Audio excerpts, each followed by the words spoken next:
नमस्कार दोस्तों, हमारे चैनल में आपका स्वागत है। प्रेम से बोलिए जय श्री बागेश्वर धाम सरकार, जय श्री राम, जय हनुमान। दोस्तों, चरित्रहीन स्त्रियां इन 4 कामों में बड़ी माहिर होती हैं। जो पुरुष समझ गए वो कभी धोखा नहीं खाएंगे। दूषित चरित्र स्त्रियों के बारे में कहा गया है कि वे इन 4 कामों में बड़ी माहिर होती हैं। वे 4 काम कौन से हैं जिन्हें वे बड़ी चालाकी से कर लेती हैं? तो दोस्तों, इस बात को समझने के लिए बने रहिए वीडियो के अंत तक। और आपसे अनुरोध है, हमारे चैनल को सब्सक्राइब कर दें और कमेंट बॉक्स में लिखना ना भूलें जय श्री बागेश्वर धाम सरकार। कहते हैं कुटिल पुरुष और कुटिल स्त्रियां इन 4 अवसरों को तलाशते हैं। नंबर 1, आकाश बादलों से ढका हुआ हो। नंबर 2, घना अंधेरा छाया हो। नंबर 3, नगर की गलियों में आवागमन न होता हो। नंबर 4, पति परदेश चला गया हो। इन 4 अवसरों पर कुटिल व्यभिचारिक स्त्री पुरुषों को अधिक आनंद आता है। इसी तरह ऐसे स्त्री पुरुषों में ये 4 खूबियां और होती हैं। कहते हैं पुरुषों में रमण करने वाली स्त्रियों के साथ रहना मतलब नदी के किनारे पेड़ की तरह होता है। बाढ़ आने पर नदी के किनारे खड़ा वृक्ष कभी भी नष्ट हो सकता है। उसी तरह कुटिल स्त्रियों के साथ रहने वाला पुरुष कभी भी मारा जा सकता है। आचार्य चाणक्य जी ने कहा है, दुष्ट स्त्री का पालन पोषण करना, मूर्ख मित्र के साथ रहना, उत्तर देने वाले नौकर को घर में रखना और घर में सांप का निवास हो तो उस पुरुष की मृत्यु में संदेह नहीं समझना चाहिए। ऐसे व्यक्ति की मृत्यु कभी भी हो सकती है। इनमें ये 4 खूबियां और होती हैं। नंबर 1, ऐसी स्त्रियां अपने कुल का विनाश देख सकती हैं। नंबर 2, ऐसी स्त्रियों को समाज की निंदा से कोई फर्क नहीं पड़ता, चाहे कोई कुछ भी कहता हो। नंबर 3, ऐसे स्त्री पुरुष बंधन में भी बंध सकते हैं। नंबर 4, ऐसे स्त्री पुरुष घर में, परिवार में अपने कुकर्मों को छिपाने के लिए किसी की मृत्यु भी देख सकते हैं। उन्हें समाज में रिश्तों की, धर्म की, मर्यादा की कोई परवाह नहीं होती। उनका मन सदैव पर पुरुषों में पनपा रहता है। अपना पति चाहे कितना भी रूपमान क्यों ना हो,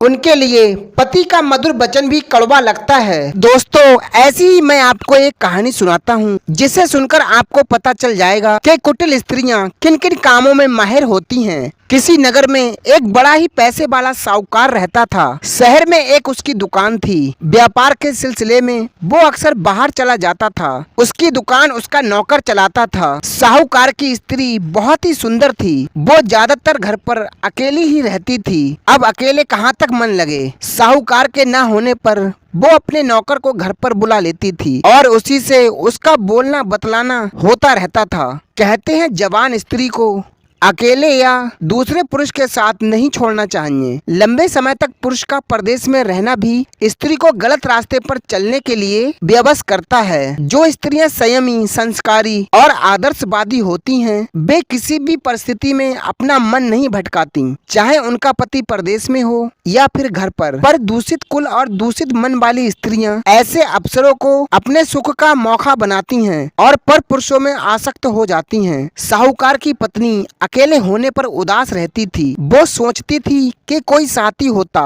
जिससे बोलकर मैं अपना समय काट लेती। अब धीरे धीरे साहूकार के नौकर से बोलते बतलाते उसका मन लगने लगा। वो रोज उसे घर पर बुला लेती थी और अब नौकर को भी बिना मालकिन से बात किए अच्छा नहीं लगता था। धीरे धीरे उनकी बातचीत प्रेम में बदल गई और उसने वासना का भयंकर रूप ले लिया। अब साहूकार की पत्नी को साहूकार अच्छा नहीं लगता। अब वे दोनों हर वक्त यही दुआ करते थे कि साहूकार कब घर से बाहर जाए। अब दोनों का यह हाल था कि साहूकार के जाने पर वो दोनों एक साथ खाते और हंसते खेलते थे। एक दिन साहूकार की पत्नी और उसका नौकर आपस में प्रेम कर रहे थे। इतने में साहूकार आ जाता है। साहूकार ने उन दोनों को प्रेम करते देख लिया। अब तो उसके पैरों के तले की जमीन खिसक गई। अब तो क्रोध की आग उसके सीने में धधक उठी। सोचने लगा, मेरी स्त्री बदचलन हो गई। मेरे जाने के बाद ये मेरे नौकर से प्रेम करती है। मित्रों, इधर उसकी पत्नी ने देखा कि उसका पति आ गया है तो वो बातें बनाने में माहिर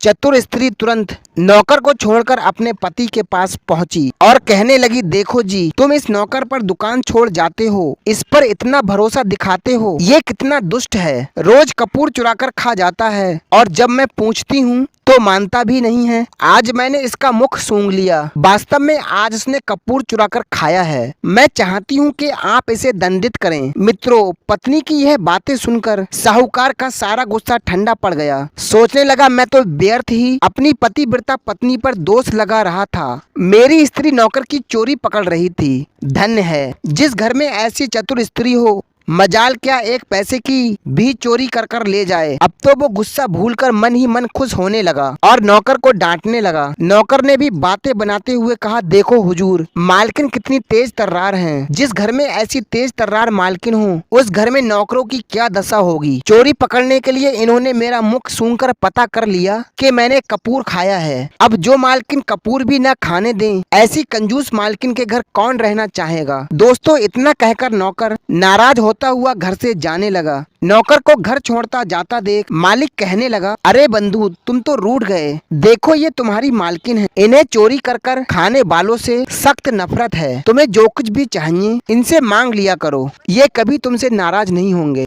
दोस्तों, इस प्रकार साहूकार ने अपने नौकर को मनाकर रोक लिया। आज उस कुटिल स्त्री की चतुराई काम कर गई। इसीलिए कहते हैं, ऐसी स्त्रियां हंसते हुए को हंसकर, रोते हुए को रोकर और क्रोधित व्यक्ति को प्रिय वचन बोलकर अपने जाल में फंसा लेती हैं। जो सत्य को असत्य और असत्य को सत्य बनाकर दिखा देती हैं, उनकी रक्षा पुरुष चाहकर भी नहीं कर सकता। ऐसी कुटिल स्त्रियां मुख से मीठी मीठी बातें करती हैं और मन में दुष्टता भरी रहती है। उनकी वाणी में अमृत और मन में हलाहल विष होता है। ऐसी स्त्रियां इन कामों में बड़ी माहिर होती हैं। नंबर 1, झूठ बोलने में। नंबर 2, पति को मूर्ख बनाने में। नंबर 3, धन ऐंठने में। नंबर 4, पुरुषों को अपने जाल में फंसाने में। यही कारण है मत वाले पुरुष ऐसी स्त्रियों के पीछे भौरों की तरह भौरते रहते हैं।